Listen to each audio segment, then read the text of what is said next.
buenas tardes a todos. Estamos arrancando una nueva edición de Dínamo, semana movida para el mundo de la energía. La semana pasada, primero amanecimos la semana o arrancamos la semana con un fallo de la jueza Loretta Preska en Estados Unidos, un fallo, si se quiere, muy disruptivo por el fondo, por las formas, por el timing, digamos.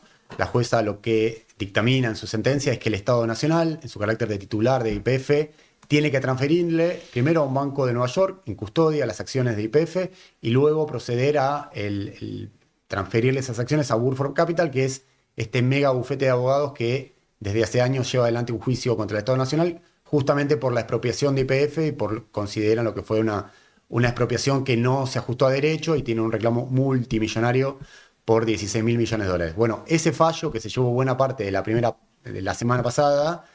Luego sucede o sobreviene una crisis de gas natural muy severa. Estamos con Raúl Bertero, ya lo introduzco. Raúl Bertero es uno de los principales consultores de gas natural que tiene la Argentina, que la verdad es que yo no recordaba, Raúl, ahora te voy a preguntar bien qué antecedentes ves de esta crisis. No recordaba una crisis que, más allá de obligar cortes interrumpibles o firmes en industrias, en estaciones de GNC, en generadoras eléctricas, terminó provocando una baja o una interrupción automática en hogares, en este caso en la ciudad de Mar del Plata, justamente por falta de presión. Pero bueno, y estamos con Ernesto Díaz, uno de los expertos de todo lo que es la perforación de pozos y lo que es upstream, concretamente en Vaca Muerta. Trabaja en Rystad Energy. Rystad es una de las principales consultoras que mira todo lo que es upstream a nivel global. En Argentina mira el desarrollo de Vaca Muerta y me animo a decir que debe ser una de las 3 o 4 personas que más... una mirada más integral tiene del desarrollo no convencional de Vaca Muerta. Está llegando Juan José Aranguren, arrancamos sin él, pero está llegando en breve, que vamos a hablar un poco sobre el origen del juicio de Burford Capital contra el Estado argentino por YPF. Pero quiero empezar por algo, Ernesto, que me parece que es un buen ordenador de este contexto. Si hablábamos la semana pasada sobre cuál iba a ser el impacto del fondo Burford o del fallo de Loretta Preska sobre el juicio Burford contra Estado Nacional, yo te decía, bueno, hay que ver qué pasa con el financiamiento, porque el financiamiento internacional está complicado para Argentina, se necesita mucho más financiamiento para llevar adelante el desarrollo de Vaca Muerta, y el mercado financiero argentino no es tan profundo, o los bancos internacionales tampoco tienen tanta profundidad para que la plata para prestar a Argentina sea tan importante. Sale el fallo de Preska, mete mucho ruido, efecto catastrófico en Argentina, uno decía, bueno, se va a complicar. Sin embargo, esta semana, esto está saliendo el jueves, lo grabamos ayer, esta semana YPF termina de anunciar o cerrar un financiamiento por 2.000 millones de dólares para construir el Vaca Muerta Oil Sur o el VEMOS, que es una nueva terminal de exportación de petróleo. Y es un financiamiento que cuando uno lo mira son 2.000 millones de dólares con un financiamiento tipo Project Finance. Project Finance significa que para YPF esa deuda no calza directamente sobre su balance, sino que calza sobre el proyecto en sí, con lo cual es una deuda mucho más sana para las empresas cargadoras o productoras de hidrocarburos. Entonces, ¿cuál es el impacto real, por un lado, de este fondo, del fallo de Loretta Preska, y qué estás viendo el nivel de actividad en Vaca Muerta en lo que tiene que ver con acceso al financiamiento, en lo que tiene que ver con qué pasa con los precios internacionales del petróleo? Nada, pregunta amplia, desarrolle por donde usted quiera. Bueno, gracias Nico por la invitación. Bueno, a ver, lo primero tal vez de recalcar es que es una excelente noticia lo del Vaca Muerta Sur. Con esta obra de infraestructura creo que se despeja la principal variable de incertidumbre que tenían las exportaciones de petróleo en Argentina, que es la infraestructura, por lo cual está garantizada la infraestructura por el largo plazo para las exportaciones de petróleo, y esto va a significar ahí, según nuestros números, valores de exportación de Argentina hacia el 2030 en el orden de unos 20.000 millones de dólares, y a lo que se suma las exportaciones por GNL, la exportación de gas regional. O sea, esos 20.000 es petróleo más que nada. Es petróleo, y exclusivamente gracias a la posibilidad de evacuar este petróleo hacia el Atlántico, gracias a este oleoducto Vaca Muerta Sur. Así que eso es una excelente noticia. Y bueno, todo está dado que por lo menos en la ventana de petróleo la variable principal que siempre fue infraestructura, esa variable está despejada. Después, a ver, lo del fallo de la jueza Presca, la verdad que es muy difícil. Obviamente, en el corto plazo generó algún ruido, sobre todo en el mercado de las acciones, con alguna baja, que después, bueno, se recuperó en los días subsiguientes. Es muy difícil evaluar cuál va a ser el impacto de mediano o largo plazo de un fallo de este tipo. Primero, porque no hay antecedentes cercanos de un fallo de estas características y de esta naturaleza. No me queda claro.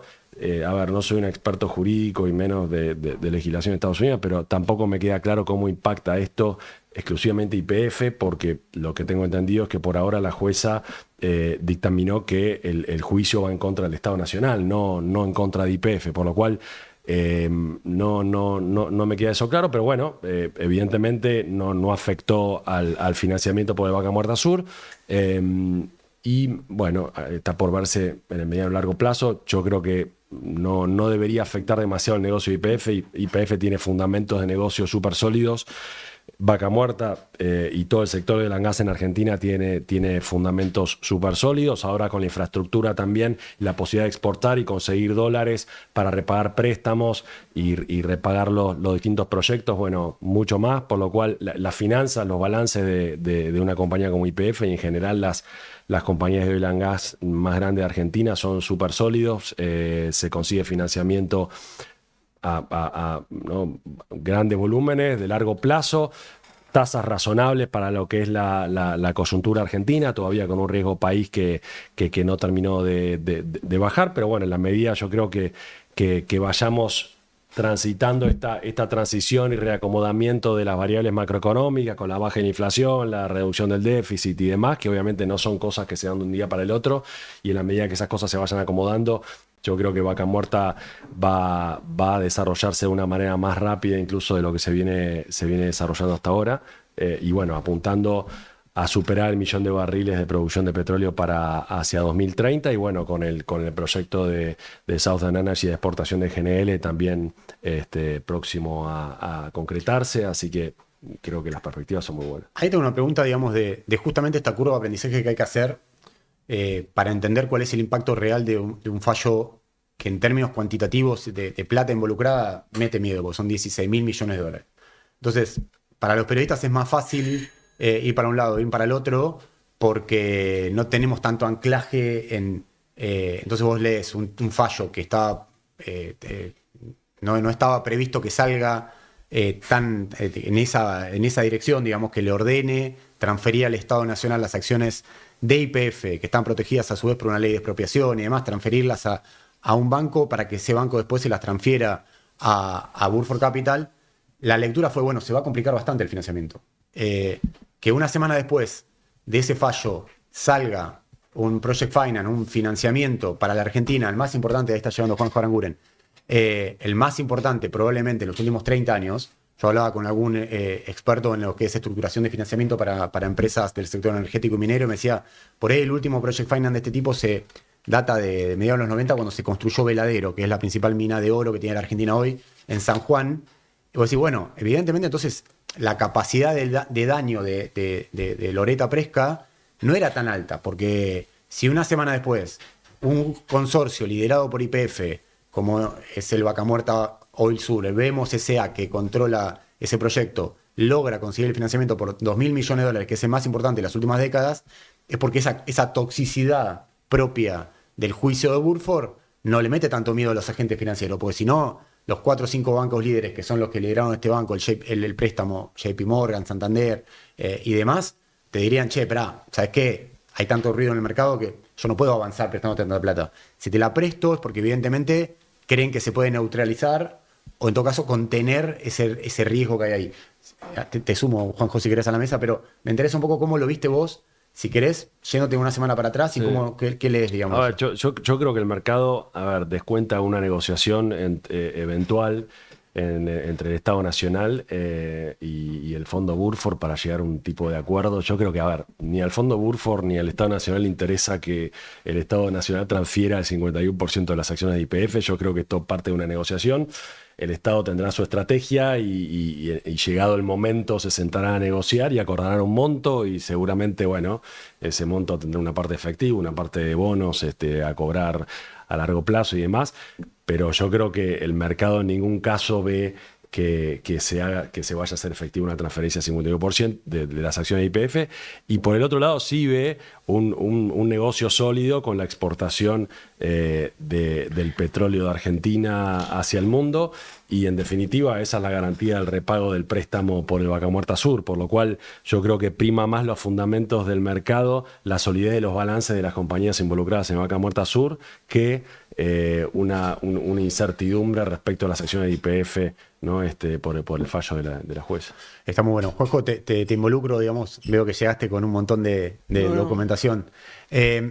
A ver, haciendo un poco, yendo para atrás, digamos, iba a venir Nico Dadano, se bajó al final. Nico Dadano dijo el otro día una cosa muy interesante, que es que, para entender un poco lo paradojal y lo contrasistema que es este fallo en términos de entendimiento de las posibles ramificaciones que puede tener. Decía Nico Dadano, fíjate lo paradójico que puede ser para Burford, que si la jueza efectivamente le transfiere el 51% de YPF que hoy tiene el Estado Nacional, eso termine provocando un cambio en el control de la compañía, y eso termina activando que Burford tenga que hacerle una OPA, una oferta pública de acciones, al 49% que tiene, que es exactamente el argumento que encontró Burford para sustentar su caso jurídico, digamos. Entonces Nico Dadano decía, yo no sé si Burford va a querer tomar control de esas acciones, porque te obligaría a salir a comprarle la otra mitad de la compañía a un precio caro, digamos, seguramente. Nada, es complejo, digamos, pero bueno. Bueno, ¿Cómo se lee este caso? Lo bueno de Dínamo es que debatimos y yo no estoy de acuerdo con Nico. Lástima que Nico no está. No, Nico iba a venir, pero avisó hace una hora que... Vamos a ponerlo así. Primero, el problema que tenemos hoy realmente es que estamos mirando el bosque y no el árbol en este aspecto, de que estamos discutiendo lo que falló Presca recientemente, no lo que falló en septiembre del 2023, y las causas por lo que estamos acá. Que mientras los dirigentes que nos llevaron a esta situación sigan manejando los destinos públicos, podemos volver a cometer los mismos errores. Más aún, yo no estoy convencido de que no haga ruido en el mercado financiero que no cerremos esta operación, porque es cierto, se financió vía Project Finance o se consigue financiación, pero nunca vas a saber si la tasa es la misma que podríamos haber conseguido si no tuviéramos estos riesgos en el camino, o la duda de poder repetirlos, que eso es lo peor. Ahora, yendo al comentario inicial, más allá de que, primero que no es Burford solo, se comete un error, Burford le vendió de su 70% el 25% a otros fondos de cobertura, haciendo un negocio brillante, porque había comprado con 15 millones de euros y ceder el 30% del litigio, se quedaba con el 70% y vendió el 25%, se queda con el 45% en 106 millones de euros. O sea que, más allá de los gastos de abogados y todo eso, ya empezó haciendo un negocio, y en su momento el mismo Burford, en su información corporativa, valoraba este juicio en el orden de 670 millones de dólares. Por lo tanto, él sabe que no va a cobrar todo, por eso es importante negociar antes de que haya una sentencia definitiva. Ahora, si reclamó las acciones como por un Estado que no quiere cumplir la sentencia, por una república que no quiere cumplir la sentencia, recordemos que en la jurisdicción americana a un fallo de primera instancia es ejecutable la sentencia, no como el caso nuestro en la jurisprudencia argentina. Si cumpliera, más allá de que adquiriría las acciones en forma indirecta o el control de la compañía en forma indirecta, bueno, estaría comprando las acciones de la compañía o tendría que hacer una OPA al valor actual, que es $32 la acción, el ADR, lo cual para mí es bajo. O sea que si yo pudiera comprar, si yo fuera Burford y hoy puedo comprar el 49% restante de las acciones a $32, compro. Porque vos ves valor en YPF más alto. Por lo que estábamos diciendo recién hace un ratito, por Vaca Muerta Sur, por Argentina LNG, por todo lo que viene. Lo ha dicho el presidente de la compañía, que su proyecto 4x4 es llevar el valor de la acción a $60, 4 veces los 15 que cuando él entró. Por lo tanto, no estoy con Nico, más allá de la nota de color de que Burford tendría que hacerse cargo. Yo creo que hasta sería interesante para Burford adquirir el control de la compañía. Pero sí coincidís con Nico Dadano en el sentido de que tendría que hacer una oferta pública de acciones. ¿Eso lo tendría que hacer? En el estatuto, que lo traje, está acá, que quiero aclarar algo. La administración Kirchner se agravió del estatuto, no lo cambió. sigue estando la cláusula 7F2, que es la base de todo el problema. No lo cambió. Con lo cual Aun tuvo cuando todo el control de la compañía. Tuvo y no, control de nunca la dio compañía ese- y no lo cambió. Tiene el control de la compañía y no lo cambió. Ahí habla de si desea tomar el control de la compañía. Acá no es un deseo de Burford, sino que es una consecuencia de alguien que no le paga. Pero es probable. discutible eso, Eso lo va a decir un abogado, no un licenciado de economía ni un ingeniero, mejor un abogado. Pero si fuera así, lo que quiero decir es que no estoy tan seguro que sería perjudicial para quien está en este tipo de negocio, o se le puede ceder ese derecho a otro que sí esté interesado. Por ejemplo, una empresa petrolera, Sí. como ocurrió en todo este desbarajuste que se ha producido acá. Ahora, Juanjo, hay un tema que lo dijiste al pasar y me parece como es interesante pensando. Ahora vamos al pasado, porque me parece que sin duda el ingreso de los Eskenazi, de la familia Eskenazi, del grupo Petersen a YPF, digo esto, corríjame, cualquiera de los que está en la mesa sabe más que yo, muchísimo más que yo de esto, es uno, si no el capítulo más oscuro de la historia energética del país, uno de los más oscuros, debe haber otros. Si tuviese Nico Gadano, que tiene su libro Historia del Petróleo, por ahí puede buscar paralelismos en el pasado, pero una historia incomprensible como ese grupo empresario entra a YPF y se queda con el 25% de la compañía, coloca al cielo a la compañía, que era Sebastián Eskenazi, y luego esta historia termina como terminó. Ahora vamos al pasado, pensando para adelante, vos decías recién, yo creo que esto habría que negociarlo antes de que llegue a sentencia firme, digamos.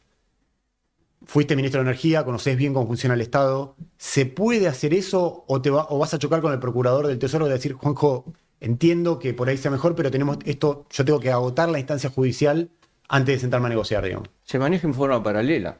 Es probable que tengas al procurador del Tesoro manejando la instancia judicial, poniendo todos los argumentos, como lo hizo cuando estuvimos nosotros a Arabia Frías, que intentó abrir un discovery, que es en principio transformar una demanda civil en una demanda criminal, en una demanda penal, porque acá hubo algún tipo de acción fraudulenta, y si eso es así, la demanda civil se cae, y todavía eso es posible de abrirlo. Esta semana salió una nota en La Nación, firmada por Enrique Brullú, uno de los principales abogados, o que creó uno de los principales estudios jurídicos de la City porteña.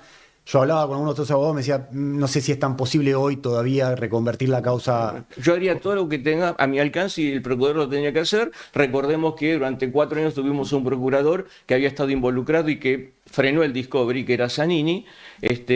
Y por el otro lado, Ministerio de Economía, quien corresponda, que es el que tiene como custodio la titularidad de las acciones de la compañía, ir abriendo una negociación. Porque si vos esperás a la instancia judicial, cuando llegó la última, ¿por qué la otra parte va a negociar algo? Si ya tiene la sentencia. La otra parte negocia algo cuando tiene una incógnita hacia adelante. Por lo tanto, no creo que sea de mal administrador público intentar todos los mecanismos con una adecuada justificación, con una adecuada evaluación de los riesgos que tienen el cumplimiento o no de la defensa del interés público. ¿Podés explicar, para que entienda que el que no sigue tan de cerca el caso, qué implica frenar ese discovery que había propuesto Bernardo Sarabia Frías, que era el procurador durante la gestión de Cambiemos? Las compañías tienen la obligación, cuando cotizan en la bolsa de Nueva York, todos los años elevar un documento que se llama el formulario 20F, todos los años. Es el carácter público, que protege a los inversores. Yo me tomé el trabajo de ir a ver el del 2007, que en realidad, como se presenta en abril del 2008, cualquier cosa que haya ocurrido antes de abril del 2008 tiene que reflejarlo, porque es un hecho que afecta al ejercicio. Y en ese ejercicio, que recuerden que entra la compañía en febrero del 2008, sí, el grupo Eskenazi, lo traduje y lo escribí en letras más grandes. Leo 2 o 3 cositas para que súper interesante. El 21 de febrero, Petersen Energía compra el 14,9% de las acciones a 2.235 millones de dólares. Y adicionalmente, esto es textual lo que dice el 20F, le dio a ciertos miembros de la familia Eskenazi, dueños de Petersen Energía, la opción de comprar 10,1% adicional dentro de un periodo de 4 años. Ya no es Petersen, es la familia Eskenazi. El precio de la acción fue $38. Este es un tema importante para después, cuando alguien dice que no tendría que haber incluido a Petersen dentro de la expropiación, ¿qué hubiese pasado? Que lo dijo Emanuel Álvarez Agis, que para mí también es un error. Sí. La compra fue financiada con préstamos por 1.026 y créditos que le daba el mismo vendedor por 1.015 millones de dólares. Ese crédito tenía una maduración al 2018, o sea que lo podía pagar en 6 años con una tasa de interés del 8% y después bajaba al 7%. Se ponen de acuerdo en cómo manejar ciertas cosas, entre ellas los miembros del directorio. Por ejemplo, el CEO y el vicepresidente ejecutivo era Eskenazi y el COO y el chairman era Repsol. Y lo último que hace es definir la política de dividendos. Y dice, Repsol y Petersen se ponen de acuerdo en adoptar una política equivalente al 90% de la ganancia neta de la compañía, comenzando con la ganancia obtenida en el 2007. El año anterior, cuando Petersen no estaba, aún comenzando con esa, muchos dicen que ese derecho Petersen se lo cedió a Repsol para no poner nada al principio. O sea, bancos, no suma los 2.300, bancos más Repsol, sino que había que poner 200. Bueno, se dio los derechos de haber cobrado los dividendos de un año en donde no estaba en la compañía. Y no termina ahí. Asimismo, se ponen de acuerdo en votar a favor de un dividendo adicional de 850 millones de dólares, del cual la mitad se pagará en 2008 y la otra mitad en 2009. Así se compró la compañía. Muchas preguntas, Juanjo. Pero dame un segundito. Estuvo la compañía manejada por la familia Eskenazi, porque el presidente ejecutivo, el CEO, era miembro de la familia Eskenazi, 2008-2011. En ese periodo, la producción de petróleo cayó el 21,3%. Hay que compararla con el resto de las compañías para ver si fue un fenómeno exclusivamente de Repsol, pero cayó un 29,3%, 21,3%. La de gas, el 27,3%. Y en ese mismo periodo, la ganancia neta de la compañía fue 4.903 millones de dólares y se repartieron dividendos por 6.933 millones de dólares. Es decir, el 141%. De la ganancia neta de esos 4 años, cuando una compañía petrolera, ¿no?, entre el 30, 35, máximo 40%, lo destina a sus accionistas porque tiene que reinvertir en el negocio. Y en el mismo periodo, la deuda de YPF pasó de 994 a 3.746 millones de dólares. Entonces, discutir el fallo de Presca, el segundo, de entregar las acciones, nos está impidiendo ver este desastre. Y peor, que alguien diga que se podría ver que sin esto no se hubiese obtenido Vaca Muerta, que esto es discutir soberanía energética. Está todo lo contrario. El otro día, como te decía, Emanuel menciona que es imposible haber incluido a Petersen dentro de la expropiación, porque tal vez el Estado tenía la alternativa. Quiero el control, perfecto, porque la vaciaron la compañía. Acepto. 51%. ¿Esto es vaciamiento, Juanjo? ¿Cómo? ¿Esto es un vaciamiento? Pero para saber si es un vaciamiento... Bueno, primero, si la política de dividendos es claramente un vaciamiento. O sea, habiendo manejado compañía, esto no tiene forma, no se puede defender, digamos, esto, muy difícil. No se puede defender y en todo caso, si el que viene me aporta algo es para mejorar la compañía, y no tenía capacidad de mejorar la compañía porque, aclaro, Petersen Energía y Petersen Energía Investment, que son dos compañías españolas cuya holding una está en Australia y la otra en Austria, se crearon en julio del 2007. Muy parecido a Lázaro Báez todo esto. Se crearon meses antes de perpetrar esta situación. Lo lógico hubiese sido, está bien, nos equivocamos, de buena fe. Creíamos que nacionalizando la compañía, no estatizándola, trayendo gerentes nacionales, empresas nacionales, se iba a manejar distinto. Nos equivocamos, vamos a hacerlo distinto y vamos a tomar el control, el Estado Nacional, pero el 51% lo vamos a hacer en forma proporcional a los accionistas minoritarios, los grandes accionistas minoritarios, Repsol y Petersen. Le tocaba 35 a uno, 15 al otro. El otro día Emanuel Álvarez Agis dijo, no, si hubiésemos hecho eso, nos hubiesen matado, porque hubiésemos tenido que comprarle la compañía a alguien al cual la compró sin nada. No, no la compró sin nada. La compró con deuda al $38 la acción, y lo que se le pagó a Repsol en el acuerdo avenimiento amigable y solución de controversias que se firmó en el 2014, fueron $25 por acción. O sea, hubiese significado también claramente un perjuicio, pero ¿qué hubiese provocado? Que se lo hubiera incluido a Eskenazi, que como hizo Repsol, se hubiese firmado un acuerdo amigable donde nadie tiene nada que reclamar, que es lo que hoy ocurre con Repsol. Nadie, ni el Estado ni Repsol se reclama. Nadie, Petersen y Repsol y el Estado se tendrían que reclamar si lo hubiesen incluido. Ahora, eso quizás, ya abro el juego acá, cualquiera que quiera opinar sobre esto está bueno, obviamente Juanjo es un estudioso de estos temas. ¿Cuánto pesa ahí la restricción política que tenía el propio kirchnerismo de haber... Porque si esto hubiese sido en 2011, hubiese ganado otro espacio político, hereda esta situación de declinación de producción, este ingreso de un grupo empresario argentino? Te contesto. Sí. La dignación de producción no fue por esto. Ok. Hay que recordar, hacer la historia y ahí me pongo en dónde estaba yo en ese momento. Les recuerdo que desde el 2003 al 2008 había habido una política de pisar los precios de los combustibles en el mercado interno. Sí. Las compañías del downstream 2004-2005 perdieron dinero, todas las del downstream, lo sé de buena fe, Sin duda. aparte de lo que haya ocurrido, de buena fuente quiero decir. Acá había precios de hecho y de derecho regulados. En noviembre del 2007, el entonces ministro de Economía y Producción Peirano emite la resolución 394, que fue el anticipo de la 125 del campo, por el cual se puso un precio tope al petróleo crudo de $60.9 por barril con una retención del 45, daba 42. Cualquier precio adicional a ese lo embolsaba el Estado. Díganme quién va a producir, a explorar, a producir más si todo lo que vos produzcas adicionalmente, el 100% se lo lleva el Estado. Por lo tanto, y no se podía trasladar al precio de los combustibles la variación del tipo de cambio.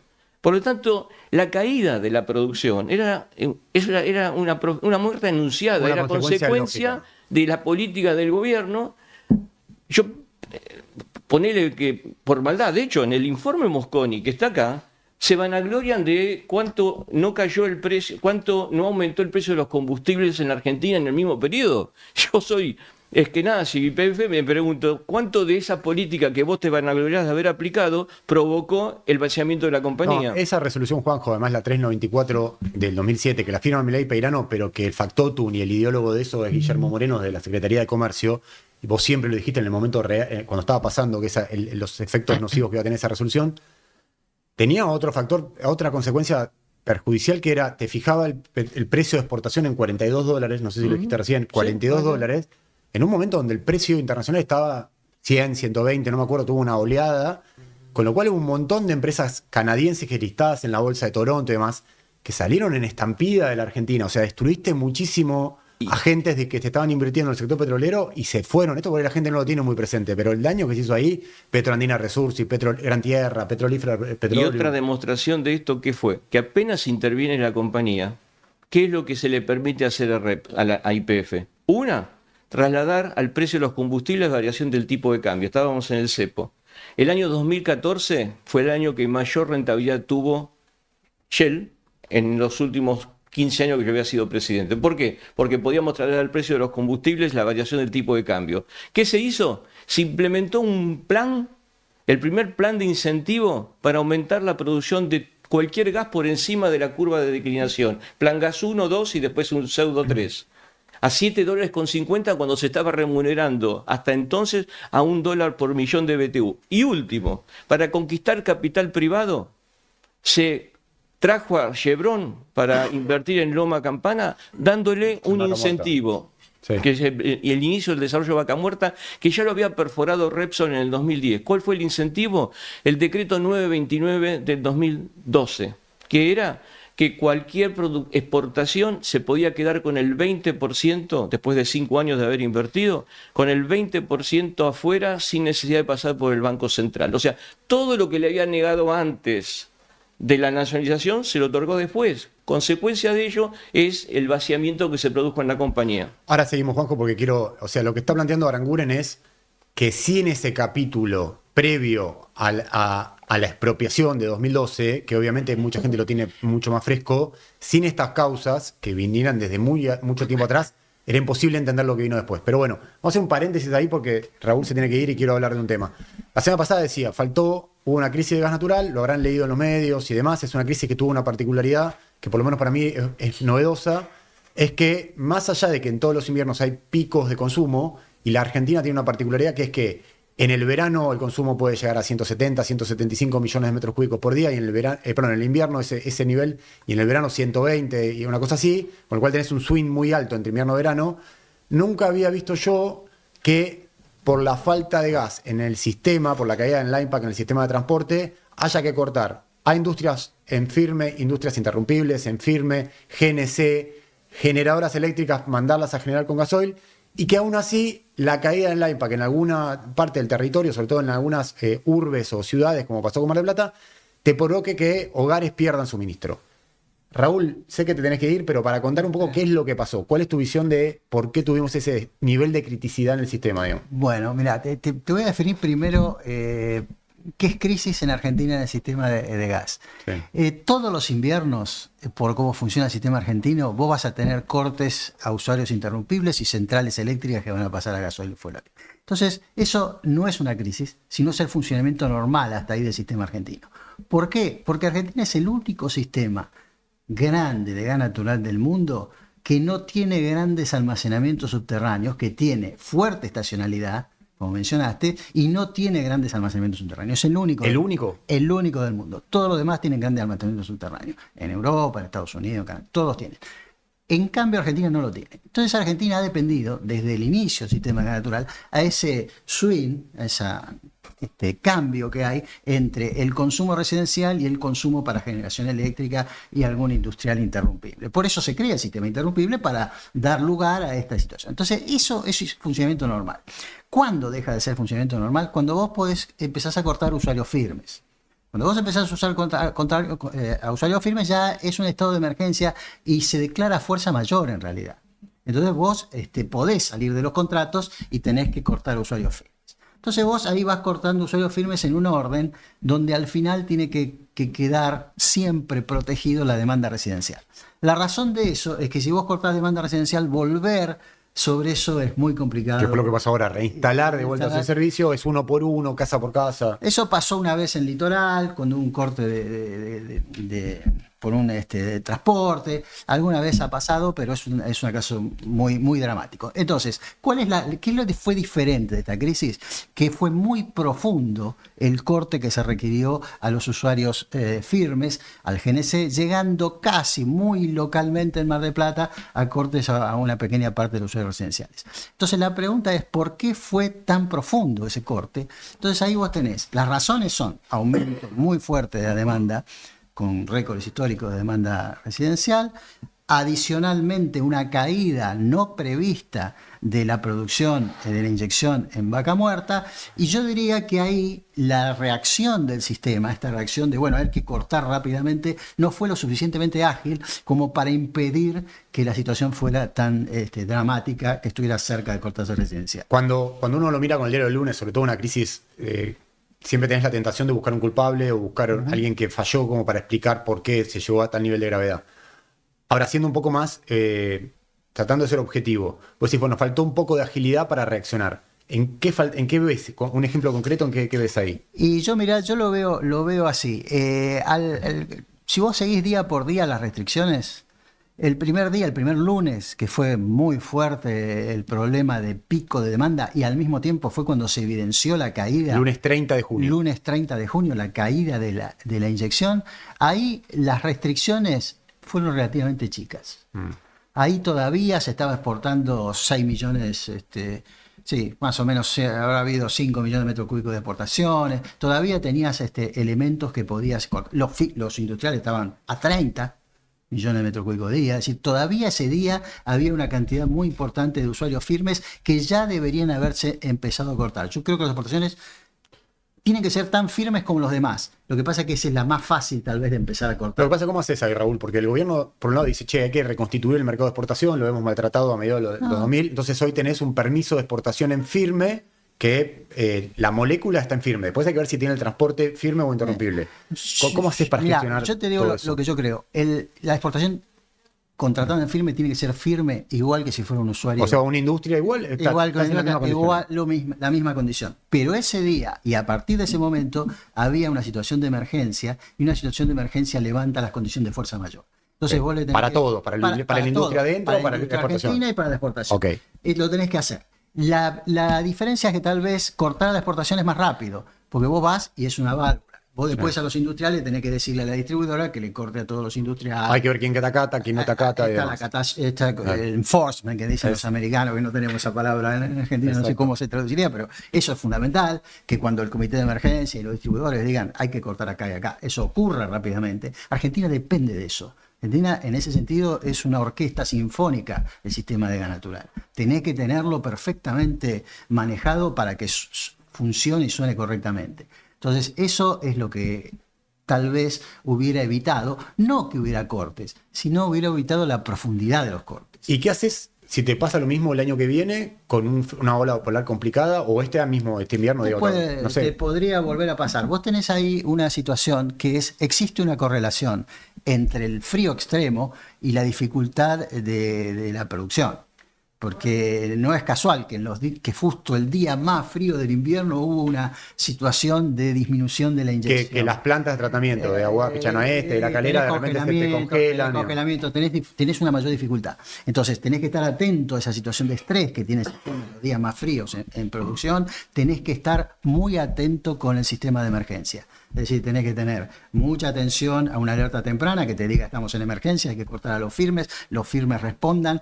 Todo eso tiene que funcionar lo más rápido posible. ¿Y cómo haces para tener más inyección? Acá abro el juego para Ernesto, para Juanjo. Digamos, si el problema es que te falta inyección y ya no tenés más ese pulmón que era la terminal regasificadora de Bahía Blanca, ¿cómo haces para que en términos de inyección, en términos de producción de gas, poder por lo menos saturar capacidad de transporte que tenés de Cuenca Neuquina? O sea, porque este invierno, más allá de tener un gasoducto nuevo como el Perito Moreno, con compresión y demás, el gas... En esos días no estaba lleno. No estaba lleno. Esos días no estaba lleno, es decir, había mayor capacidad de entrada de inyección. El problema que vos tenés es que es muy difícil administrar el invierno desde el punto de vista de la producción también. Porque vos, ¿qué haces? Tenés que cerrar pozos en el verano y abrirlos y tenés que ir creciendo a medida que esa demanda va creciendo. Entonces ese acompañamiento de la producción es sumamente complicado y sumamente difícil, porque alguien hace una inversión y después tiene el pozo cerrado, esa inversión no le rinde. Entonces ahí tenés una dificultad. Argentina necesita más almacenamiento y tal vez necesite una mayor libertad de diferencia de precio verano-invierno. Porque en definitiva, ¿cómo se traduce en la economía? Che, ese gas de ese día es más caro. Entonces, si yo tengo que hacer cosas adicionales, bueno, ese día tengo que tener un gas más caro que me pague lo adicional.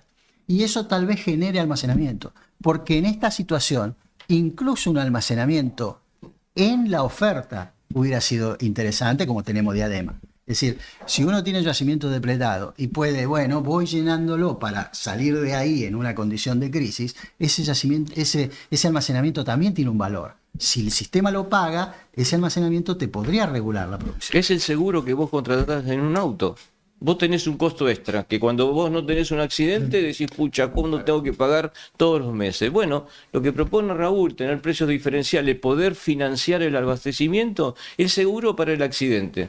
En su momento lo daba el barco en Bahía Blanca, que también podría ser. Alguien puede decir, bueno, sí, miren, no nos bancamos como costo extra, que habrá que ver cómo se distribuye en el sistema, tener durante 2 meses un barco. Cuando tengamos el Argentina LNG, va a ser cuestión de moverlo el barco nada más, pero hay que regasificar. Tener un barco pequeño regasificador que tiene una utilización de 2 semanas por año, bueno, habrá que ver si ese costo se distribuye para estas circunstancias. La verdad, Juanjo, que yo pienso esto. En el momento en que vos tenés la gran planta de licuefacción, con lo que significan todos esos millones de metros cúbicos de día de licuefaccionar, no tenés más problema. Porque si tenés alguna baja, tenés ahí hay que conectar. Podés derivar una pequeña cantidad de toda esa... Es decir, si vos tenés un gasoducto dedicado a exportación, que es lo que prevé es lo que se hizo ahora, se cortó exportación para destinarlo acá. ¿no? Podrías cortar exportación y pagarlo. No si Argentina produce 250 y consume 170 a lo pago en el invierno, bueno, listo, desvío un poquito y ya estoy satisfaciendo. Ahí te desapareció el problema. O podrías pagarlo, a ver, no es que cortar la exportación y rompes un contrato al firme que tenías con un cliente. Imagínate una planta de licuefacción que está produciendo, ¿cuánto va a exportar? 70 millones de metros cúbicos de día. 120. 120 en total. Supone que estás exportando eso, que vos le saques tenga 8, 10, 5. Una baja de 8 y que vos le bajes 8. Y además es en un día, en 2 días, 3 días, es una cuestión de emergencia. No se entera. Se resolvió el problema. No se entera. O sea, no, en ese escenario, a ver, lógicamente cuando estén disparados los proyectos de exportación de GNL y esté toda la infraestructura para abastecer esos proyectos, ya la demanda doméstica va a ser tan chiquita en relación a los volúmenes que se exportan que va a dejar de ser un problema. Pero como Juanjo decía, a ver, vos podés, opciones de backup tenés miles y opciones de seguro tenés miles. El tema es que hay que pagarlo, ¿no? Y bueno, depende si la gente lo quiere pagar o no, en Mira, definitivo. antes las exportaciones iban contra la seguridad de abastecimiento. Hoy es al revés. Más exportación, más seguridad. Más seguridad. Exacto. Eso es muy interesante ese cambio. Que es vaca muerta. La política de vivir con lo nuestro de Aldo Ferrer nos llevó al desabastecimiento. Cuanto más exporto, más abastecido tengo el mercado Y nuestro. En este sentido es muy claro por lo que como es vaca muerta, que vos tenés que Totalmente. todo el tiempo producir. Entonces, cuando tenés altos niveles de producción, vas a tener menos costos, inclusive, vas a tener gas más barato y más abundante. Y vos para pensás que incrementar. cuando arranquen cuando estén operativos todos los proyectos que están planificando de GNL, va a ser el doble de la producción actual de Argentina, por lo cual Este tipo de problema no, desaparece con tal eso. cual. Se desaparece. Ya no lo tenés más. Es muy interesante el plantear esto porque el tema de almacenamiento, me acordaba de CGC o mismo Tecpetrol que tenían proyectos pilotos para hacer almacenamiento. Sí. En ese momento, no sé por qué, por una señal de precio no había funcionado, no sé si no había alguna limitante de transporte, pero es verdad que con el gasoducto Perito Moreno ya tenés más capacidad de transporte para almacenar en Neuquén. Lo que la mayoría de las petroleras decían, no tenés capacidad de almacenamiento cerca de los centros de consumo, con lo cual eso es un problema. Pero si tenés capacidad de transporte, no sé, o sea, es recontra interesante, Juanjo, y si podemos hacer un dínamo especial de eso, estaría buenísimo, porque esto se puede hacer y es complejo, pero si además vos tenés que hacerlo cuando tenés que empalmar un mercado administrado por el Estado hacia un libre mercado, como quiere avanzar el gobierno de Javier Milei, que está avanzando en una reforma del sector eléctrico, yo creo que es todavía mucho más complejo. Tenés que meterle más cabeza o más liderazgo, digamos. Ya vimos lo que el mercado administrado nos llevó. Entonces, ¿por qué no probamos con otra manera que se usa en el mundo, que es lo que está ocurriendo ahora, que nos permite tener proyectos, obviamente RIGI mediante, un montón de cosas que se han hecho, cambios en el objetivo de la política energética, como se introdujo en la ley base, que además del abastecimiento está la maximización de la renta, cosa que es muy importante? Bueno, esto va a resolver el problema y de hecho, si hoy estamos pensando en financiar un gasoducto, un oleoducto que nos va a permitir exportar 700.000 barriles por día, el mercado interno no tiene ningún problema porque consume 570, 540. Lo mismo pasa con el gas. O sea que creo que vamos por el buen camino y yo reduciría todos los ruidos posibles para que la financiación de esos proyectos sea lo más baja posible. Raúl, vos tenés que ir, ¿no? Sí, ya me tengo que ir. ¿Querés cerrar algo con Quería este? dejar un mensaje en relación a lo anterior, de la optimista. Ok. ¿Qué es este? Yo como lo veo, esto es una deuda más externa de Argentina. Es decir, se va a negociar, ¿cuánto será? 8.000, no sé cuánto, 9.000, un aumento de la deuda externa que aumentó en 40.000 millones de dólares en muy poquito. Es decir, tampoco es una catástrofe desde ese punto de vista. Pero yo lo ato con lo que vos decías. 20.000 millones de dólares, dijiste vos, en 2030. De exportación de petróleo. De petróleo por año. Gas natural, otro 10.000. 30.000 millones de dólares por año en el 2030, que es mañana. Sí. ¿Qué son 15.000 millones de dólares para Argentina? Es decir, yo lo que te estoy diciendo es Argentina puede pagar. Y eso es lo que ven los inversores. Obvio, y por obvio. eso dice yo. Y es un negocio absolutamente rentable para todos, y por Exacto. eso es que los bancos, que obviamente no son tontos, se dan cuenta que hay un margen muy grande, por lo cual se deciden a financiarlo a pesar de todo. Hacen esta cuenta, ¿viste? Porque es una cuenta. Si no tuviéramos eso, si no estuviera Vaca Muerta, Si no tuviese el flujo de si no exportación tuviera ese posible. flujo de exportación futura. Pero no, si no tuviéramos Vaca Muerta, hoy Vaca Muerta representa el 60% del petróleo y el 65% del gas. Si no tuviéramos Vaca Muerta, hoy estamos en el horno. Tenemos que tener 3 plantas de regasificación Entonces, adicionales. yo a veces pienso realmente que Dios es argentino. ¿Qué querés que te Sí, diga? pero sí. Porque hay cosas, salvo nuestros dirigentes, porque vos fijate lo que significa en esta crisis que tenía Argentina que aparezca de repente la riqueza energética. Para mí es Raúl, Dios es increíble. argentino, pero yo pregunto a la mesa, ¿qué gol recordamos más del 86? Con la mano. La mano. No, Y no ¿cómo? el segundo que fue una obra. No, la obra de arte, recordá. Y no el segundo que fue la obra, porque además que Dios sea argentino, nosotros hacemos una virtud de la transgresión. Bueno, Y así nos va. Bueno, Eso- pero ahí vos pensás que cuando Argentina entre con volúmenes grandes a los mercados No. internacionales y sea un actor importante tanto en petróleo como gas, son las reglas Sí. de los Y- mercados y- globales que se manejan con... Y Ernesto, y el no convencional tiene un rol importante ahí, porque el no convencional tiene un ciclo de vida corto, que ya lo vimos con la pandemia. Si yo me hago el loco, obviamente si los precios internacionales caen, o me hago el loco poniendo una retención en la exportación, a los 6 meses la producción se cae. Obvio. Y empiezo a tener que importar. Por tanto, tenemos también una ventaja Yo creo- con el no convencional, que es de alguna manera inmune a las locuras regulatorias. Sí, sí, el capital se va, las inversiones de capital se hacen a lo largo del tiempo y no se hacen de una sola vez, ¿no? Exactamente. Yo quisiera cerrar ahora porque me tengo que ir, que esto, Dios argentino, por supuesto, es un chiste, pero es una responsabilidad también. Total. Es cuánta riqueza nos ha dado, cuánta riqueza tiene el país. Yo me acuerdo de la parábola de los talentos, ¿no? ¿Qué vamos a hacer con esa riqueza? ¿La vamos a dejar bajo suelo? Hay que desarrollar eso porque el mundo necesita. En también cuestión eso. de 6 años se invirtieron 11 billones de dólares en energías renovables. Hoy el 17% de la matriz eléctrica es renovable y no convencional. Bueno, y esto era también calidad de recurso argentino, buenos vientos, buena irradiación solar, etcétera. Lo mismo que Vaca Muerta. Está muy bien. Raúl, nada, súper agradecido que vengas. Cuando quieras, a disposición. Juanjo, gracias. quiero cerrar un poco el capítulo del pasado porque me parece Sí. esta mirada revisionista. A ver, después vamos a grabar un Dínamo especial con jóvenes profesionales en la industria energética o hidrocarburífera. Y vos decías recién, a mí me parece que este juicio Burford tiene que servir para mirar con mucha atención y con un sentido serio de autocrítica lo que pasó en Argentina entre 2003 y en términos de energía en 2003 y 2012. Vos decías, congelamiento precio de combustible 2003-2008, digamos. Eso que hizo combustible barato, pero te fuiste comiendo la base productiva de la producción de petróleo y la producción de gas, no fuiste expandiendo esa base productiva. En 2007, resolución 394 del gobierno en ese momento firmada por Peirano, pero impulsada por Moreno, que fue el antecedente de la 125 del agro. Eso, miren, la gente más joven, miren esas resoluciones, vayan a buscarla porque el petróleo pasó a valer $42 en Argentina, en el mundo costaba 100. Estampida de empresas que salieron del país.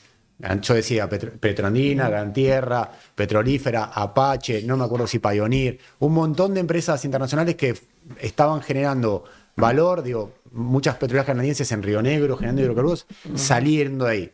Capítulo de entrada de los Eskenazi, eso búsquenlo, hay un montón de gente, está Juanjo Aranguren, o sea, un montón de gente que está opinando y la verdad que es para mí el peor capítulo de la historia argentina y en un momento alguien hasta debería responder judicialmente, sector público y sector privado. Hay una causa en el juzgado Ariel Hijo del año 2006-2007, nunca avanzó esa causa, digamos.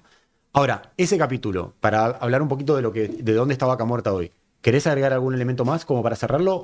No, yo creo que hablando de Vaca Muerta hoy, cuanto más rápido ese capítulo se cierre, y eso significa hacer las dos vías de negociación, la judicial con todos los frentes que haya que abrir, y la otra que es adicional, extraordinaria, que no tengo información, pero si yo estuviera en esos zapatos estaría abriendo esa oportunidad, son relevantes, O sea, porque el costo del financiamiento, estoy convencido, además del acceso al capital, a más capital, se baja. O sea, vos, si estuvieses como ministro de Energía, tu recomendación al presidente No lo haría el ministro de Energía, lo haría el ministro de Economía, ¿no? Ok, pero no importa. Pero tu recomendación Pero al gabinete sería, muchachos, terminemos esta etapa de negación de que esto no existe, asumamos que existe, que como cualquier litigio entre privado, uno hace una evolución y dice, bueno, ¿qué probabilidad tengo, qué chances tengo de ganar este juicio? ¿Qué chances tengo de no ganar? ¿Qué argumentos tengo a favor? ¿Qué argumentos tengo en contra? Independientemente de que ponga toda mi defensa en los argumentos a favor, tengo que valorar los que tengo en contra para ver qué es lo que va a definir el juez en un momento. Entonces, si vía un análisis, si vía una negociación, llego a algo que satisface la defensa del interés público, no me voy a obstinar en seguir la etapa judicial, que esta es un poco la tentación en el Ejecutivo, de procrastinar todo, ¿no? Es decir, lo postergo total, el que va a tener que firmar el cheque al final va a ser otro. Yo defendí los intereses. Bueno, pero si los defendiste mal, sos el causante de haber llegado a ese perjuicio final. Por lo tanto, yo creo que es buen rol del funcionario público analizar todas las vías de negociación que tengo para disminuir al máximo, obviamente si lo puedo eliminar. Ahora, si me considero que tengo cierta responsabilidad, bueno, negocio de la mejor manera posible. De hecho, en la apelación del Estado Nacional, de los abogados que representan al Estado Nacional,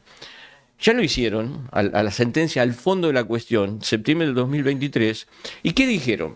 Para decir que no correspondía el juicio. Primero, dijeron que al momento de aprobarse la expropiación, mayo del 2015, 2014, cuando se firma el convenio de avenimiento con Repsol, ya Petersen no era accionista de la compañía. Lo cual es cierto, porque las acciones habían garantizado los préstamos, se los había cobrado los bancos primero, Repsol después. Después, ¿qué dijeron? Dijeron que vamos a ver cómo disminuimos el monto. Esto está lo que presentó como apelación en el gobierno de Fernández, el gobierno argentino, de Alberto Fernández. Después dijeron, bueno, al momento en que se dicta la sentencia es cuando hay que calcular el perjuicio, obviamente en pesos depreciados, pesos del 2023 en lugar de pesos del 2012 o 2012, digo bien. Después, ¿qué dijeron? El momento en que se produjo el perjuicio no fue el día que empezó la intervención donde la acción estaba en 19, el 16 de abril del 2012, sino el día que se aprobó la ley, el 8 de mayo del 2012, que la acción estaba en 9. O sea, con eso reduzco 1.700 millones de dólares el perjuicio. Es difícil de sostener ese argumento porque el día que vos tomás control de la compañía con la intervención es el que corresponde. Y el último argumento fue la tasa del 8% anual no corresponde el 0,76 porque eso es lo que hubiesen fallado los tribunales argentinos si se hubiese sustanciado la causa en Argentina. Difícil de sostener. Pero esos son los 3 argumentos que hasta ahora se han utilizado. O sea, cuando esto tenga que tomarlo, porque este fallo tiene sentencia firma de primera instancia, y falta que la Cámara de Apelaciones del Segundo Distrito de Nueva York revise justamente todos estos argumentos y los adicionales que puede haber y falle, o la verdad que uno creería que si la justicia estadounidense tiene 2 fallos en 2 instancias distintas en la misma dirección, es difícil que eso después lo pueda tomar la Corte o pueda revisarlo la Corte de Estados Unidos, digamos, pero digo, eso tiene que salir en algún momento del semestre de este año o puede irse para el año que viene lo de la Cámara, digamos. Sí, y hasta ahora, lo que sigue en este tipo de temas, la Cámara da vuelta en promedio, es una estadística, el 10% de los fallos de primera, lo cual no quiere decir que no esté dentro del 10%. Sí, ojalá. Pero en todo caso, el que negocia tiene que también tener en cuenta esto, la solidez de los argumentos que tenés, las posibilidades de negociar. Yo usaría el argumento que hizo Woodford de que valorizó el contrato, el juicio en un determinado valor en su mismo información corporativa para ver dónde se puede negociar, porque estoy convencido de que cuanto más podemos reducir el ruido, va a haber más capital y a un menor costo para poder sostener la posibilidad de que en el 2030 exportemos o tengamos un superávit del orden de los 30-35 billones de dólares. Ahora, vos fijate, Juanjo, que en la medida que Argentina pasa de ser un país cerrado, ¿no?, autoabastecido y vivimos con lo nuestro y empezamos a ser un país exportador y a participar en los grandes mercados internacionales, cada vez empezamos a tener más proveedores, clientes, bancos que nos financian, inversores internacionales, o sea, inversores que están en otros países, inversores que están seguramente principalmente en Estados Unidos, en Londres, etc. Entonces, cada vez más nos exponemos al jugar en estos grandes mercados, en estas grandes ligas, a este tipo de sanciones, a este tipo de cosas, porque obviamente las partes interesadas y toda la cadena de valor está fuera de Argentina. Sí. Entonces, tenemos que de acá en adelante manejarnos con mucho cuidado, ¿no?, cuando todo lo que sea intervenciones a nivel doméstico, porque no es que nos impactan solamente a nosotros y a las empresas y a los ciudadanos en Argentina, sino que realmente nos compramos un problema a futuro, ¿no? Y hablando de ruido, déjame hacer un comentario, coincido con lo que dice Ernesto totalmente, un comentario políticamente incorrecto referido a la política que no es mi fuerte, pero mientras un potencial candidato a presidente siga sosteniendo que lo que hizo está bien, eso agrega ruido, agrega mucho ruido. ¿Por qué? Pues bueno, y es por eso también cuando uno se pregunta por qué muchas empresas todavía, por ejemplo, principalmente minería, no fueron al RIGI. Bueno, porque algunos están esperando qué pasa en octubre, cómo se va a conformar nuevamente el Congreso para ver si las reformas introducidas, esta vuelta al mercado, se sostiene. Vamos a llegar a los 30-35 mil billones de dólares de superávit energético, comercial energético, en la medida que tengamos sucesivas administraciones que sigan haciendo lo mismo. Exacto. Recordemos que estas inversiones que se han informado están sometidas a FIDs cada año, cada 2 años, cada 3 años. O sea, se va a ir confirmando la inversión a medida que vayamos respetando las reglas del juego. Exacto. O sea, es hacer las cosas bien, pero hacerla bien de manera sostenida, ¿no? Eso es como, mira, hace un par de semanas estaba ahí en Houston y presentamos ahí Vaca Muerta ante inversores y presentamos a una empresa operadora de Eagle Ford, ¿no? Una empresita para Estados Unidos, pues produce más de 100.000 barriles de petróleo diarios, ¿no? Pero bueno, una empresa de capital privado de Eagle Ford, uno de los principales shale, de las formaciones shale de Exacto. Estados Unidos. Entonces hablamos de Vaca Muerta, las oportunidades y demás, y bueno, los tipos estaban al tanto de que era Vaca Muerta y demás, pero y en algún momento el CEO de la compañía me dice, che, Ernesto, ¿y qué pasa si dentro de 3 años vuelve el socialismo a Argentina? ¿No? O sea, y la verdad que vos podés presentar todos los argumentos que quieras para salir a vender Vaca Muerta al mundo y la verdad que estamos haciendo las cosas bien y yo creo que Argentina está en la dirección correcta. Pero la realidad es que la confirmación de que estás haciendo la cosa bien es el transcurso del tiempo, es hacer las cosas bien a lo largo del tiempo, ¿no? Y en la medida que vos vas haciendo las cosas bien y sea verificable y des los pasos en la dirección correcta, las inversiones van a empezar a venir. No hay nada que suceda un día para el otro, no es que porque cambiaste una regulación o hiciste tal o cual cosa va a haber una lluvia de inversiones. Eso se va a dar a lo largo del tiempo y va a haber perfiles más conservadores, más arriesgados que van a querer entrar antes para conseguir activos más baratos o van a entrar más adelante. Pero lo que sí hay una variable que es el factor tiempo, que cuando hablamos de inversiones y hablamos de credibilidad y confianza es ineludible, ¿no? No, sin duda. Y también tenés la cuestión, digo, el proyecto Vaca Muerta Sur, el VEMOS, digamos, es un proyecto que tiene un RIGI aprobado. O sea, es un proyecto que está aprobado bajo el régimen de incentivo a las grandes inversiones. Hoy en la mañana hablaba con una fuente que estuvo trabajando, es una fuente abogado, digamos, que estuvo trabajando en todo el laburo con los bancos. Y él me decía, la verdad que el RIGI a nosotros nos vino bien porque es un instrumento novedoso que condensa mucho de la confianza que este gobierno intenta transmitir. Y a la hora de negociar, de sentarte con un banco que de repente estás firmando y te sale un fallo de una justicia en Estados Unidos y te dice debes 16.000 palos, tenés que transferir las acciones, tener todo ese herramental de instrumento, por lo menos para sostener tu posición, decir, no, escúchame, está bien, entiendo todo ese ruido, pero forma de disiparlo es, fíjate, tenés un RIGI, el gobierno estaba... Digo, es complejo, ojalá no haya que apelar a ese tipo de instrumentos y todo fuese más fácil y que la inversión fluya. Yo quiero hacerte una pregunta y no se nos va el tiempo, Ernesto, pero, a ver, 20.000 millones de dólares de exportación de petróleo se podría tener cuando esté la nueva terminal de exportación en Punta Colorada, el Vaca Muerta Oil Sur. LNG. Ahora, para poder hacer eso, tenés que lograr financiar inversiones. Hoy el Upstream invierte en Vaca Muerta 11.000 millones de dólares por año. Sí. Para meter más pozos y poder inyectar volumen, tenés que ir a ¿cuánto? Un plató de 16.000, 18.000, en 2030, ¿cuánto tenés que llegar? Sí, Sí. el doble. Poner el doble. O sea, Sí. a su vez tenés que financiar en simultáneo. Ok, saco el Vaca Muerta Sur, son 3.000 millones de dólares, ya parecería estar el financiamiento. Te falta una planta de NGL de líquidos que costará 2.000, 2.500 millones de dólares. Te falta nuevo oleoducto hacia el norte de Neuquén, bajo el Choique y demás, otros 2.000 millones de dólares. O sea, No, pero déjame decir, no podés estar apostando solamente al crudo.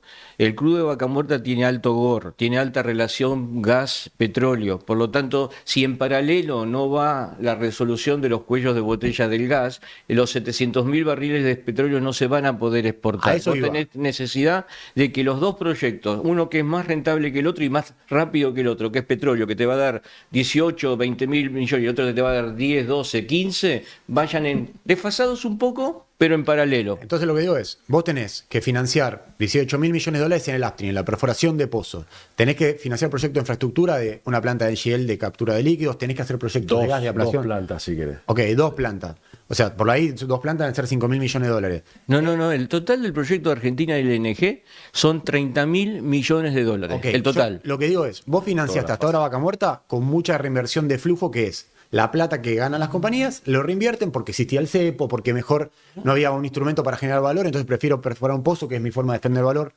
¿Cómo haces para seguir reinvirtiendo flujo cuando el precio de crudo te bajó de 75 a 60, hoy lo miré, estaba a 68 a la mañana, 67, y parecería que Estados Unidos lo quiere más cerca de 60 que de ese valor, o eso por lo menos lo que dicen algunos analistas internacionales? Entonces, ¿cómo haces para financiar cuando la reinversión de las utilidades no te alcanza tanto? Y la profundidad del mercado financiero, ustedes lo decían recién, tampoco es bastante somero, digamos. No hay tanta profundidad de financiamiento global para poder hacer todo este proyecto. Porque si lo mirás desde las exportaciones posibles a 2030, por ahí la política se puede confundir, digamos. Hay que laburar muchísimo Si para en que vez eso de pase. 700 puntos de riesgo país tuviéramos 200, 150, ya es un comienzo. Ya Ok. es el primer comienzo. ¿Pero eso es un comienzo o ese es el punto de llegada? No, al revés. Es el principio, porque vos el precio del crudo en el mercado internacional No lo podés manejar. no lo manejás. O sea, ese No. No va a depender de vos y va a depender, tampoco depende de Donald Trump, porque por más que él diga, yo quiero precios bajos en la energía para bajar la inflación, los inversores cuando vean precios bajos, ¿qué van a hacer? Cierran el grifo y el precio va a tener que aumentar. ¿Qué es lo que pasó recientemente? Que con una amenaza de una tercera guerra mundial el precio ni se mosqueó, que haya subido a 75, 78, no, ni se mosqueó, $5. porque hay hoy mayor capacidad de producción de lo que es la demanda. O sea, hoy se está consumiendo 104 millones de barriles por día, pero hay capacidad por 110. Se está administrando. ¿Quién lo administra? La OPEC Plus y el resto de los productores, porque lo que conviene es valorar, a ellos lo que les conviene es tratar de ver cómo pueden valorar en el tiempo la renta que pueden obtener. Y en ese aspecto, cuanto más rápido cuanto más el tiempo puedan demorar las energías alternativas, mejor. Y por eso digo que cuanto más demoremos en monetizar nuestros recursos fósiles, más riesgo corremos, porque lo fundamental dice que dentro de 20 años el precio del petróleo y del gas va a estar más bajo que lo que está hoy. Ahí te agrego, a ver, tiene que bajar el riesgo país, tiene que desarrollarse la infraestructura en Vaca Muerta, rutas, gasoductos, oleoductos, arenas, etcétera. Se tiene que bajar el costo pozo. Hoy por hoy en Argentina el costo pozo está alto. ¿Comparado con qué? Comparado con, sin meterme en cuestión de tipo de cambio y demás, pero comparado con Estados Unidos, está muy alto. ¿Cuánto es muy alto? Y muy alto en Permian Midland, hoy tenés costo pozo, está en $6 millones. Acá en Argentina está arriba de los $13 millones. O sea, más ¿Promedio del doble. $13 millones? Promedio, o sea, está más del doble. Está muy alto y se tiene que bajar. Entonces, yo creo que son esas tres variables, un poco apuntando a lo que decías vos, Nico, para realmente acelerar el crecimiento de Vaca Muerta y que se consoliden todos los proyectos. Tiene que bajar riesgo país por tema de financiamiento, tiene que mejorarse la logística, sobre todo en lo que es la última milla de la arena, en lo que es infraestructura, en lo que es construcción de plantas y después, en tercer lugar, el costo. A ver, costos en general, pero el costo pozo en Argentina tiene que bajar, ¿no? Juanjo, una última que es un contrafáctico y complejo, digamos. Alumbramos recién solamente 2 o 3 episodios de lo que fue la pésima política energética que llevó adelante los gobiernos kirchnerismos desde que empezó este siglo hasta bueno, porque el gobierno de Alberto Fernández volvió a reincidir. Ahora, toda esa historia oscura, digamos, que te comiste base productiva, te comiste producción de petróleo, Brasil llegó a 3 millones de barriles cuando partía de 700.000 barriles, nosotros fuimos para atrás y seguimos en los mismos 700.000 barriles, no recuperamos el pico del 98. Cuando hay algunos que te dicen, está bien, toda esa historia es nefasta, pero sin la expropiación de YPF, de ese YPF volcada 100% a la puesta en valor de Vaca Muerta, si se quiere, hasta a lo bruto, si se quiere, digamos, invirtiendo con cantidad de equipos ahí, ¿hubieses podido tener Vaca Muerta hoy o no? Totalmente. ¿Por qué? ¿Por qué no? A ver, explíquenme por qué no. ¿Por qué la nacionalización parcial de la compañía, estatización, no nacionalización, porque ya había ocurrido con los Eskenazi? ¿Por qué no lo hubiesen primero? Aparte, vos fíjate que pasa todo por. A ver, el incentivo no necesariamente tiene que venir por el lado del Estado. El incentivo lo puede dar el mercado. Digamos, si vos tenés un recurso del tamaño de Vaca Muerta, ya eso es por sí mismo un incentivo para producir. ¿No? Y recordemos, lo primero que hace la administración profesional que pone después que termina la intervención, cuando lo traen a Galucho y compañía, es convocar a empresas que conocen del tema y tienen capacidad financiera como Chevron, que además estaban acostumbradas a manejarse con países difíciles, Ali Moshiri particularmente manejándose con Venezuela, y viene la Argentina y hace algo que, visto con el diario del lunes, tal vez no fue muy inteligente, que es perforar vertical y crudo, sí, en lugar de perforar horizontal y gas. Pero olvidémonos, se invirtieron 3.500 a una muy baja tasa de rentabilidad, porque fue muy baja, pero podrían haberlo hecho sin necesidad de estatizar la compañía. Pero quiero aclarar, Repsol no es inocente. Repsol cuando acepta o cuando negocia, no es cuando acepta, cuando negocia con Néstor Kirchner, y hay una anécdota que obviamente los actores lo dirán. Es decir, se le había pedido a Debido que consiguiera gerentes locales para la compañía, nuevos accionistas. Y cuando Debido llevó a uno, que hoy está en el mercado, Kirchner le dijo, no, va a ser Eskenazi. Y recordemos otra cosa también de Eskenazi. Eskenazi, como dueño del Banco de Santa Cruz, le prestaba dinero al matrimonio Kirchner a una tasa activa que era más baja que la pasiva que después le daba cuando lo ponía en plazo fijo. Entonces, analicemos esas cosas para no tropezar nuevamente con la misma piedra. Sin duda, no, ese es el punto. Es para hablar largo y no lo vamos a hacer ahora, digamos, pero tenías en 2012, alguien te podría decir, bueno, fíjate cómo reaccionó muy rápido la inversión en gas con un montón de productores que por ahí sin precio, $1 por millón de Pero le luz, diste no, 7.50. le diste 7.50. Escúchame, No, no. y perdón, 7.50 por encima, ahí se creó el famoso comité del nombre largo, que lo creó la 1277. La Comisión de Planificación Nacional de Inversiones y Planificación Estratégica, bla, bla, bla, que analizaba, perdón, de un recurso que era provincial, cosa que, eso es lo primero que cuando llegamos sacamos, la responsabilidad de aprobar el plan de inversión sobre un recurso provincial no es de la nación, es de la provincia que es la dueña del recurso. Hacían una curva de declinación de cada concesión y todo lo que estuviera por encima, no si era convencional o no convencional, quiero aclarar, cualquier tipo de crudo, de gas, 7,50. ¿Vos te parece que Repsol no se hubiese quedado si le daban eso? Sí, no tengo claro si hubiese desarrollado un play que no existía, de arrisqueado un play que no existía, como una cosa de invertir en un yacimiento que estaba, otra cosa de invertir en vaca muerta. Escuché a alguien que decía, claro, Repsol quería vender vaca muerta, que esa era su estrategia. Repsol, no somos dueños, las compañías no son dueñas de vaca muerta, el recurso es de la provincia. La concesión se puede subconcesionar si la provincia lo aprueba, por lo tanto... el contrafáctico yo creo que no funciona. La realidad concreta es que tenemos que analizar dónde nos llevó lo que se tomó como decisión. Hechos. Vamos a dejar acá. Listo, un placer. Nada, síganos en redes sociales. O sea, es un debate que da para horas. Uno seguiría. Nos están haciendo señas de atrás los productores y demás diciendo corten porque tenemos que hacer grabar otro Dínamo. Así que nada, un placer como siempre. Chau, chau.